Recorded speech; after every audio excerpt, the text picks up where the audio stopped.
Hello students, अब हम exercise 9.1 का दूसरा वाला सवाल करेंगे।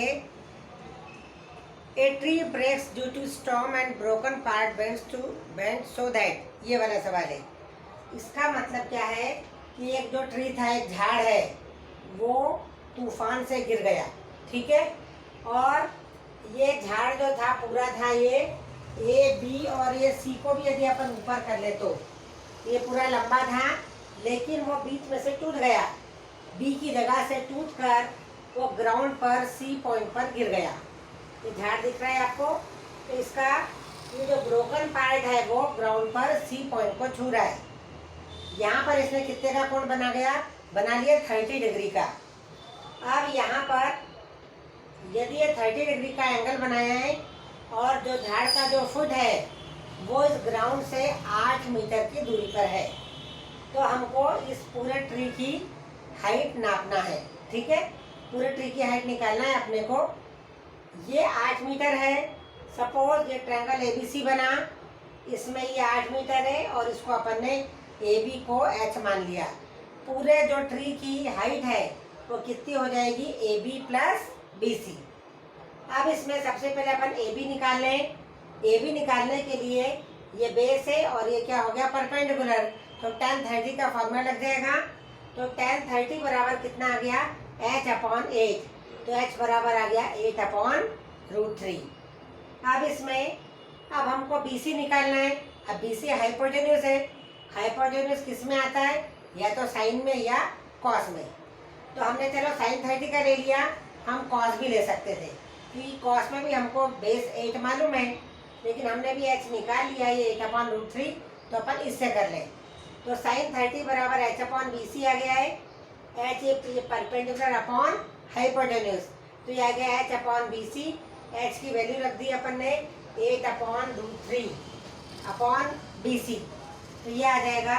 sin 30 की वैल्यू होती है 1/2, तो 1/2 बराबर 8/√3 इंटू BC आ गया।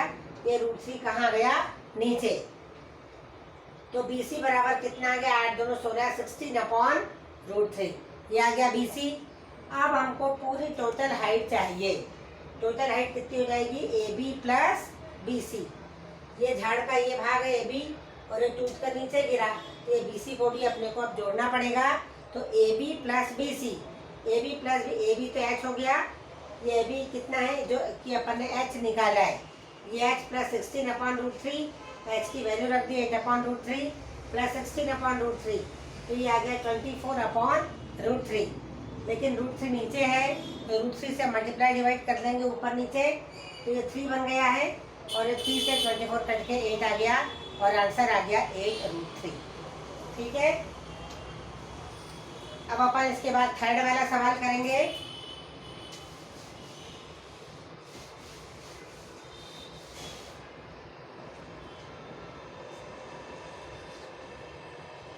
थर्ड वाले सवाल में a contractor plans to install 2 slides, 2 slide बनाना है उनको बच्चों के लिए। स्लाइड मतलब फिसल पट्टी। स्कूल में छोटे बच्चों के लिए अलग बना रहा है वो, और बड़े बच्चों के लिए अलग। 5 साल से below the age of 5 years, 5 साल से छोटे बच्चे के लिए वो बना रहा है 1.5 मीटर की, जिसकी हाइट, एक ऐसी स्लाइड बना रहा है जिसकी हाइट कितनी है, 1.5 मीटर, ठीक है। उसकी हाइट इतनी है क्योंकि छोटे बच्चे हैं तो उसकी हाइट इन्होंने कम रखी, ठीक है। और यहाँ पर वो एंगल रख रहा है केवल 30 डिग्री का, मतलब उसका झुकाव कम रख रहा है, ठीक है। अब इसमें ये शी प्रेफर्स ये to have a slide whose top is at a height of 1.5 meter, ठीक है। अब is inclined at an angle of 30 degree to the ground, whereas for elder children she wants to have a steep slide at a height of 3 meter। अब ये बड़े बच्चों के लिए बना रही है, ये 3 मीटर की स्लाइड बना रही है, इसकी हाइट ज़्यादा रख रही है और इसका एंगल भी क्या रख रही है, वो 60 डिग्री का एंगल रख रही है। अब इसमें झुकाव का ये क्या था, बहुत झुकी हुई थी, तो छोटे बच्चों के लिए ये इजी रहती है, लेकिन ये बड़े बच्चों के लिए जो एकदम ऊंचे से अपने को इधर नीचे आना है। अपने को अब इसमें an inclined at an angle of 60 degree to the ground. What should be the length of the slide in each case? दोनों केस में अपने को स्लाइड की जो फिसल पट्टी उसकी लंबाई अपने को मालूम करना है। तो अपन इसको ये ले लो ABC, ये होगी H, ये H1 ले लो और ये ले लो S2 ले लो, ठीक है। ये PQR ले लो, ये PQ और ये R। अब यहाँ पर ये वास्तव में स्लाइड का हाइपोटेन्यूज है, तो अपन को sin 30 का फॉर्मूला रहेगा अच्छा, क्योंकि ये परपेंडिकुलर अपने पास है। तो sin 30 is equal to P upon H होता है, तो ये आ गया 1.5 अपॉन H1। अब sin 30 की वैल्यू 1/2 है, तो 1/2 बराबर 1.5 अपॉन H1, तो H1 बराबर 2 इंटू 1.5, तो ये आ गया 3। मतलब ये वाली स्लाइड की लंबाई कितनी रखनी है? 3 मीटर रखनी है, ठीक है। अब उसके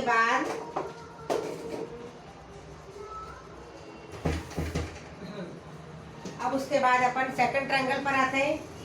यहाँ पर हाइट उसने कितनी दी है? 3 मीटर, और अपने को स्लाइड की हाइट निकालना है, ये स्लाइड की लंबाई निकालना है S2, और यहाँ पर अपन लिखेंगे tan 60,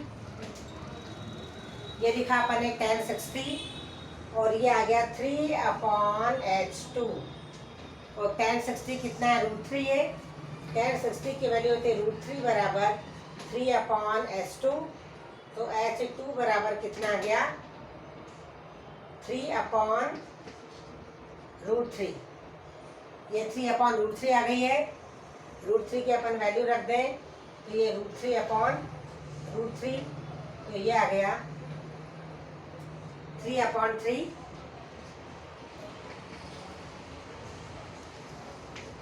तो ये आ गया √3, ठीक है। ये इन्होंने 60 रखा है और ये 3 मीटर है, तो 3 अपॉन S2 हो गया P अपॉन H के हिसाब से।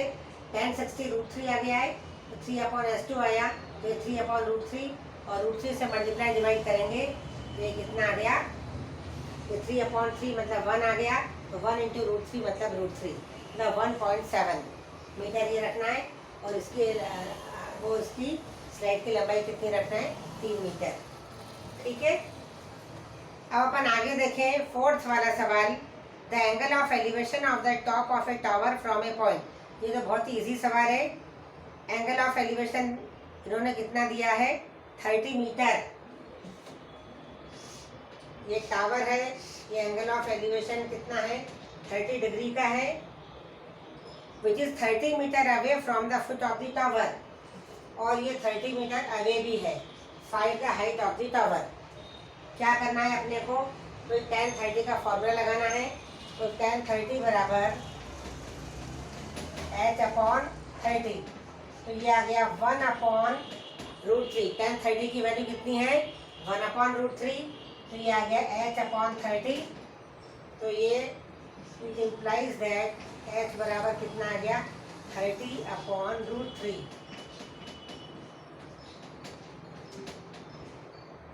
ये आ गया 30 अपॉन 3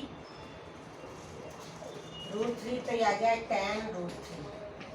ये देखो 30 से 3 कट गया, तो tan √3 आंसर आ गया है। tan 30 बराबर H अपॉन 30 दे दिया है।